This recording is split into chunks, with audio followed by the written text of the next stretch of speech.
leen ak jàmm ami site internet RTV Dakar li gën a fës ci bopp xabaar yi nag dañ koy daw rek jot na média bi nga xamante ne rek daal dinay fësal ne kii di Ousmane Sonko daal dinay jot a am lu toll ci koppar 72 millions yoo xamante ne rek Pastef ya nekk ca diwaan bu États-Unis ñoom ñoo ko daal di dajaleel ngir mu amal li nga xamante ne nag moom mooy campagne électorale am mbir mu nu mel nag ña ngi ko def ni ko démb ci samedi ji rek yemoo fukki fan ak juróom benn ci weeru décembre mu nekk nag xaalis boo xamante ne rek pare nañ nag pour jox ko kii di pro mu daal di amal ab campagne am waaye nag def campagne bu mucc ayib bu ñu jógee ko foofu nag dañuy àddu wutali kàddu yi nga xamante ne rek kii di Khalifa Ababacar Sall daal dina ko yëkkati moom nag ne na Barthélémy Dias rayul Ndiaga Diouf tey rayul ko ëllëg ndax ki nga xamante ne nag moom mooy Khalifa Sall dafa pare taxaw tem rek sol ab robe avocat di défendre kii di Barthélémy Dias moom mi nga xamante ne moom mooy candidat bu taxawu Sénégal la mu daal di xam ne rek mu ne maire bu Ndakaaru Barthélémy Dias rayul benn yoon a Ndiaga Diouf mbir mu nu mel nag dinañu ko saytuwaa ni ki ajuma bi ñu dëtmal ginnaaw bi ñu yóbbee mbir ma nag ca foofu ca kanamu cour suprême sortie bi nga xamante ne nag kii di Barthélémy Dias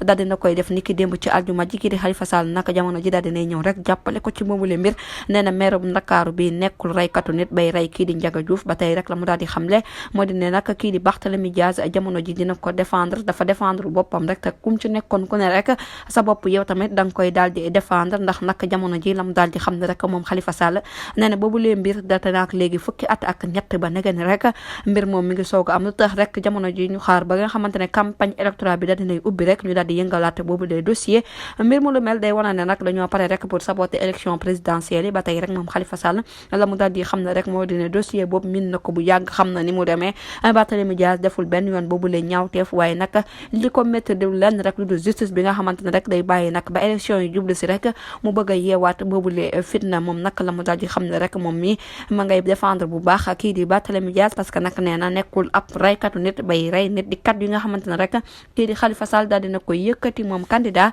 ci élection présidentielle ñu dem ma ci atum 2024 jërë ngeen jëf ci teewlu bi bu leen fàttee abonné bës cloche de notification ngir amaat yeneen info